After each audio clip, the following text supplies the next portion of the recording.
Et bonjour à tous, petit tour dans le potager. Nous sommes fin août, donc le 26 août.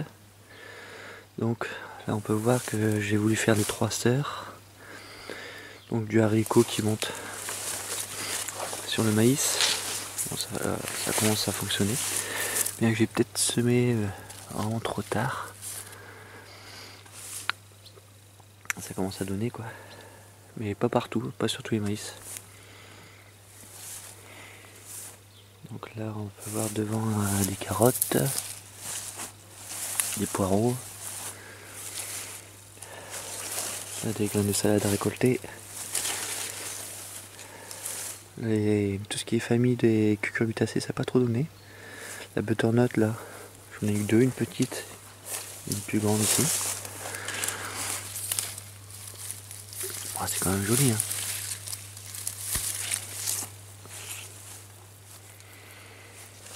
Mais bon, je suis pas vraiment encore vraiment satisfait des courges.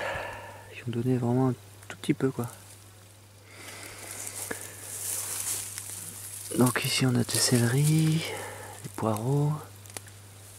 C'est un peu comme ça, c'est similaire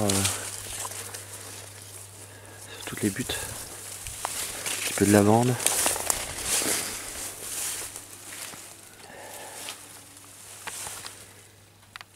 Des poireaux. On mange beaucoup de soupe l'hiver, de poireaux et de céleri, donc beaucoup de poireaux céleri. Le céleri ça va, ça se fait bien.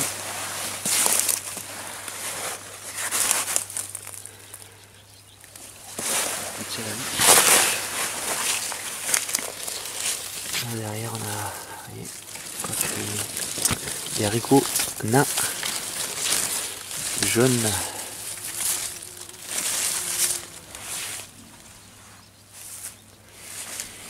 Ici il y a une 3 sœurs qui a réussi, vous voyez, il y a une graine d'haricot qui est passée.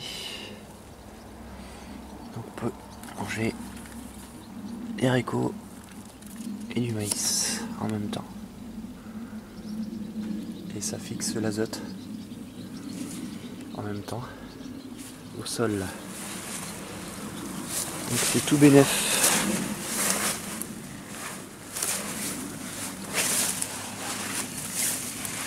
Bon, ici j'ai ressemé encore des salades. Hop. Et la chicorée d'escarole aussi là-bas à repiquer. Quelques courges. Une plus petite, une moyenne. C'est une musquée de Provence.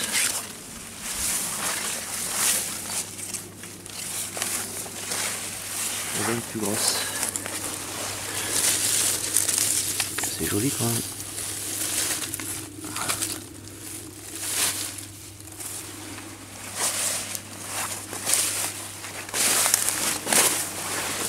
Voilà, un petit marron. Je l'avais pas vu. Un plus petit.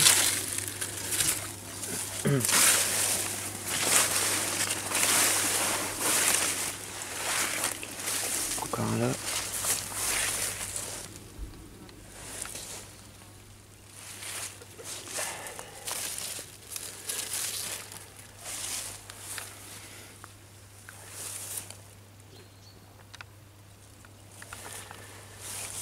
Ici encore des betteraves. Ça c'est des crapaudines.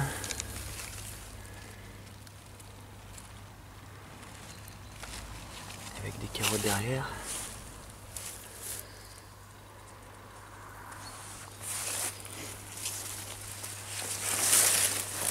Une autre betterave. Celle-ci elle est ronde. Je vais la garder pour les graines celle-ci. Donc l'année prochaine elle fera des graines.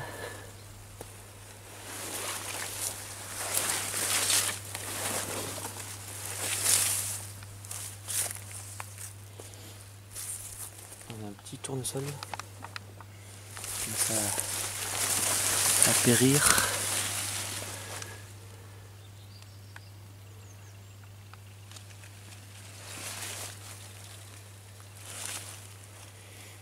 Donc là on a des graines de poirée à récolter. Vous voyez, la nature est généreuse, hein. Je vous en donne une graine, vous en avez peut-être 10 000 derrière.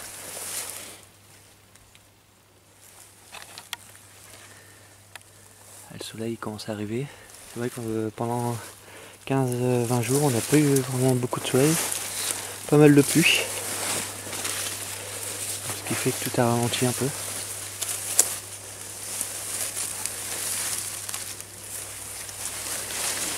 Là j'ai semé peut-être un petit peu trop d'haricots à rame.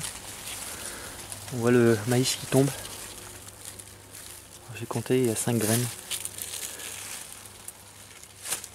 Donc voilà, faut pas trop en mettre. Je pense 2 ou 3 c'est bon. Ça fait ça quoi.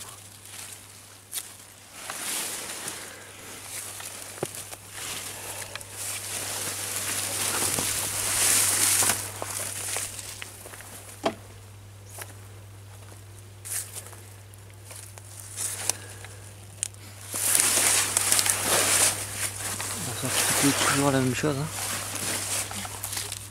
Céleri, carottes. Et encore une betterave ronde.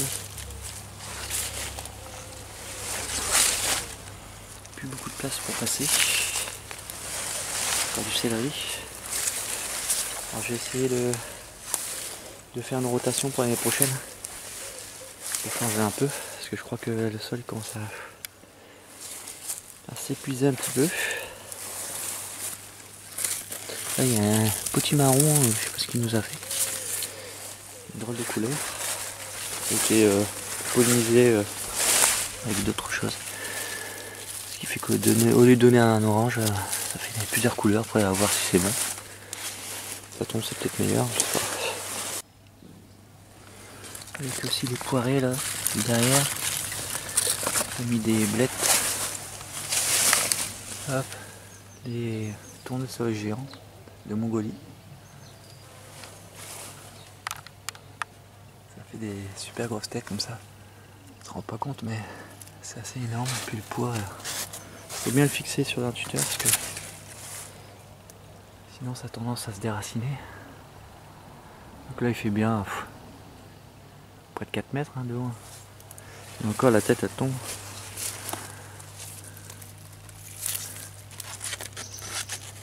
Hop.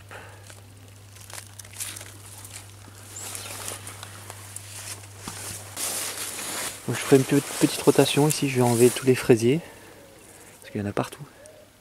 Puis en plus elles ont 4 ans, donc elles vont donner un petit peu moins. Et je suis en train d'enlever donc les petits stolons. Parce qu'elle fait. Les fraisiers font tous des petits bébés comme ça.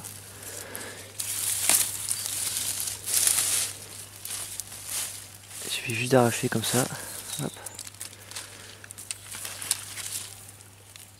Voilà, là par exemple on a des fraisiers.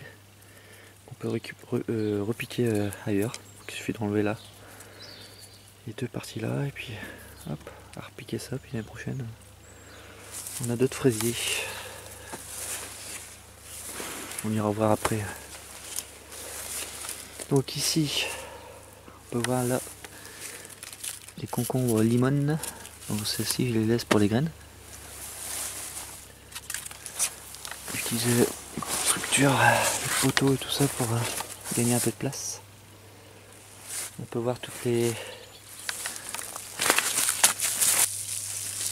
qu'on soude. Vous voyez qu'on fauche. Hop. Qu'on voit comme ça sur place.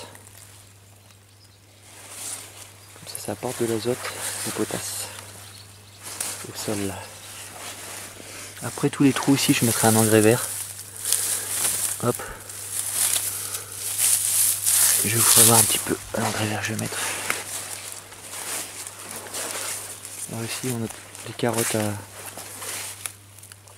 à récolter, j'en ai encore récolté pas mal. Il en reste encore. Hein.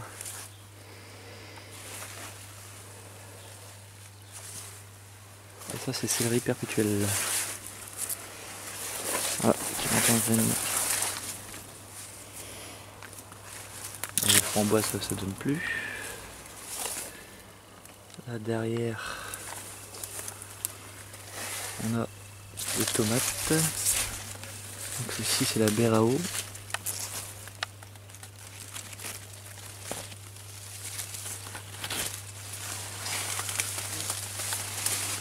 Qui monte assez haut. Elle est bien à 3 mètres.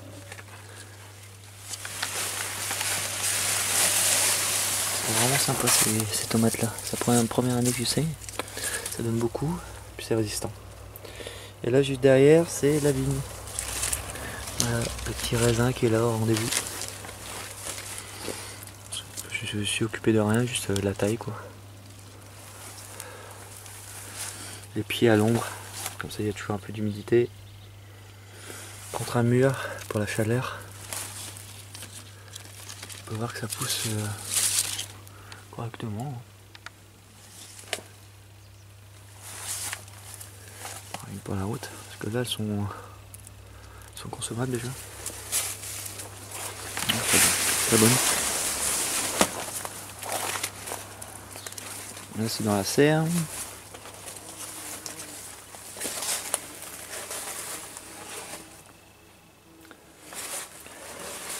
Alors ici les tomates elles sont pas trop données de ce côté là, je sais pas pourquoi. Donc je vais essayer d'y mettre un engrais vert ou semer des petits pois pour donner un peu d'azote au sol. Du coup là derrière, hop, j'ai repiqué là il y a 3-4 semaines. Le chicorée pour l'hiver. Là c'est tout des graines de céleri branche à récolter. Bon j'en ai déjà récolté mais il y en a encore. C'est tout petit.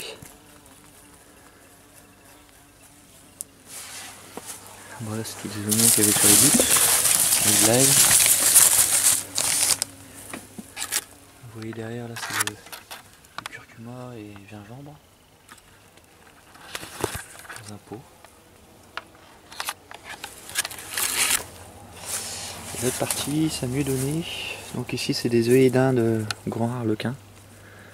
Ça fait des jolis et ça monte très haut. Encore des tomates. Avec du basilic au pied. Et des œillets d'Inde.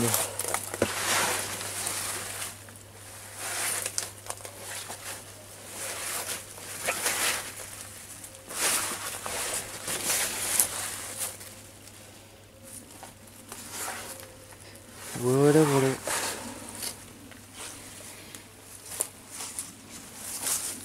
Alors j'ai réussi aussi à faire pousser des melons incroyables dehors en plus. Par contre c'est pas la variété charentaise, un peu plus exigeante. C'est des melons, voilà, comme ça, petits gris de Rennes. Ils sont petits.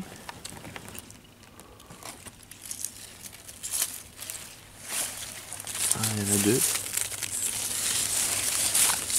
Et ici, j'avais semé l'année dernière la vesse. Et puis en plus il y avait du haricot avec le maïs. Et j'ai l'impression que ça a un peu mieux donné dans ce coin là du coup, cette année. Au niveau poireaux, c'est un peu plus joli. Les céleris aussi. Donc voilà.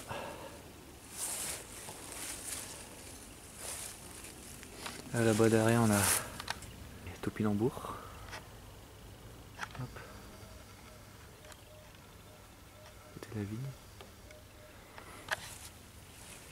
Toujours des graines de carottes récoltées. Là aussi on a toujours des graines. Ça sent fort l'anis. On passe à côté.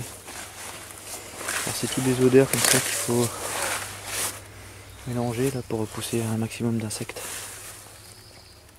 Qu'il y ait un équilibre qui s'établit en fait. Donc ici on a des fraises qui donnent encore.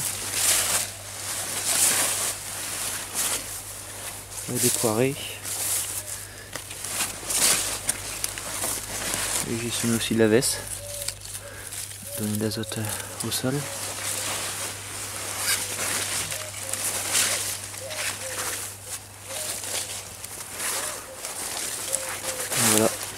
fini cette partie-là du potager. Vous voyez, pour cette butte là,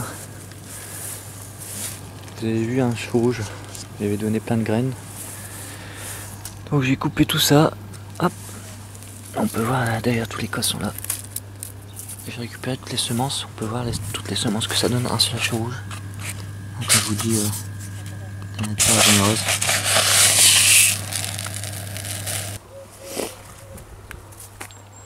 Alors cette année, petite nouveauté, je vais essayer de mettre 2 tunnels ici. Je vais mettre en place avant l'hiver, quoi. Pourquoi? Parce que l'année dernière j'avais de la mâche et tout ça et ça poussait moins vite, et surtout quand il y a du gel et de la neige, on peut pas les récolter, tandis qu'avec ça sera beaucoup plus facile. Et du coup ici il y a des navets, des épinards, de la mâche, 2 variétés de mâche. On voit les épinards qui sortent. Hop. Donc ça c'est les mâches.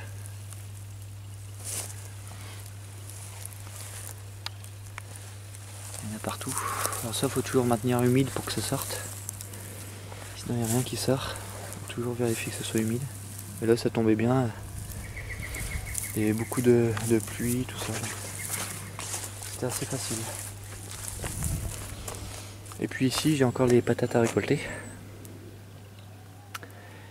Les dernières là qui ont eu le mildiou d'ailleurs. On peut voir les feuilles là, qui sont complètement cramées. Mais bon, les patates sont encore bonnes en dessous. Et je vais semer juste derrière des engrais verts. Donc un mélange que j'ai acheté. Vous voyez, hop. Donc en fait c'est un mélange d'engrais verts en plus bio. Donc dose de semis de 12 grammes par mètre carré. Je peux faire à peu près 13 buts avec 1 kg comme ça. Donc en fait c'est du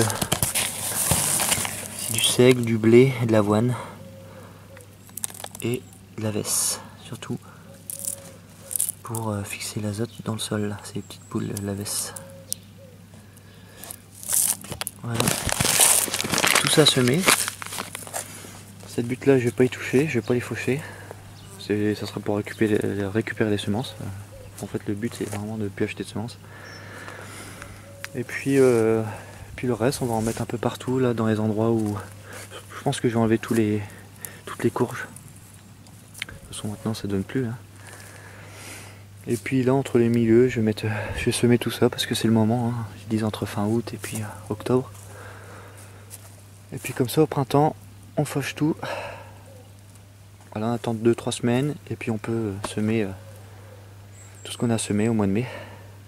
Et ça va fortifier tout ça en fait. Ça va vraiment booster tout ce qui est les semis, tout ça, les plantations. Derrière on a les murs. Derrière le grillage. Hop. Alors ça c'est délicieux les murs. Après on peut en faire des confitures hein, si vraiment on n'est pas fan, mais moi j'aime bien le goût, il est pas trop amer.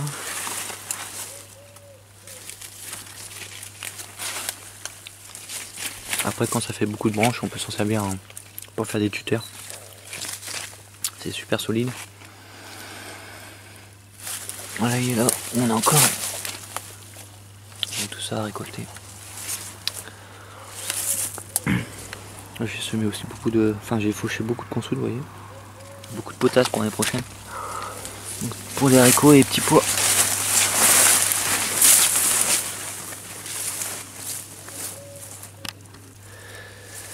Donc ici on a encore des pommes de terre. Oui, c'est les Serpomira, alors elles résistent bien au mildiou. Elles sont résistantes. Oui, de temps en temps je poche encore les consoudes. Pour mettre ici. Et puis là j'avais fait un semis de haricots hara mais vers fin juin, mais c'est trop tard. Hein. Là il y a encore des mâches que j'ai semées là sur les 3 buts de toute façon du coup.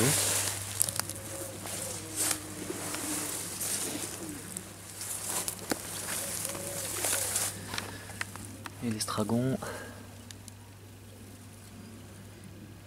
romarin. Alors ici, vous voyez, j'avais semé ici le haricot à rame, donc c'était le 10 juin. Donc c'est bien, c'est je pense que le dernier moment pour mettre des semis. En tout cas ici dans le nord. Comme ça on a des haricots à manger et puis ça arrive juste à la limite quoi. Vous voyez, encore des céleris, mais cette fois-ci c'est des céleris raves en fait. Donc ça fera des boules. Voilà. Céleris raves tout le long, avec des carottes, des choux rouges, celui-là.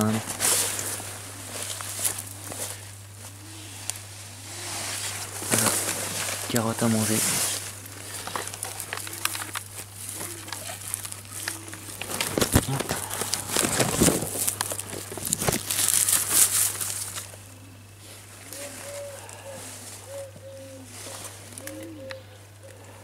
On vous laisse aussi des haricots à rame là pour les semences pour l'année prochaine. Au niveau semences, j'ai plus de semences à acheter là. Je commence à être autonome à 100%. Bon, on va dire 90%. Donc c'est assez économique du coup. On mange, on récupère toutes les semences. Là il y a encore des haricots là, mais là, ça sera juste pour les semences. Avec des betteraves rouges derrière.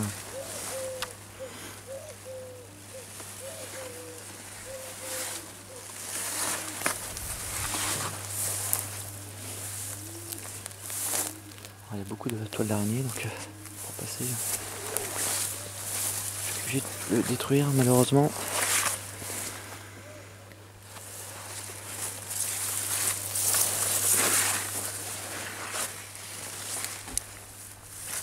Bon, ici on a des choux bon, qui s'en sortent assez bien. On voit qu'il y a eu des attaques mais j'ai vite vu qu'il y avait des chenilles, je les ai écrasées mais apparemment il n'y en a plus qui reviennent, donc tant mieux. On est prêt à payer quand on va regarder un bio. Vous voyez il y a des attaques mais le cœur est toujours là, on peut le manger, le consommer. Là c'est les radis noirs.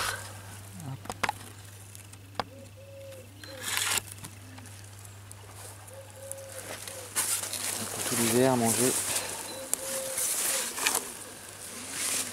Avec toujours haricots beurre.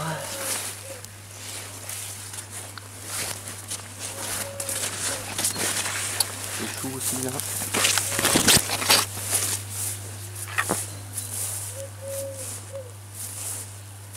Voilà. La petite butte, vue de loin. Des choux. Il y a même un panier là qui s'est ressemé là, tout seul. Là aussi. J'ai pas semé de panier. T'es bien là long. Alors, sur toutes les vidéos. Hein. Voilà. Donc on fera un petit tour, je referai une petite vidéo peut-être le mois prochain et dans 2 mois pour voir un petit peu le résultat. Des engrais verts, tout ça, quoi, des mâches. Donc merci pour le visionnage et à plus tard. Allez, merci à tous.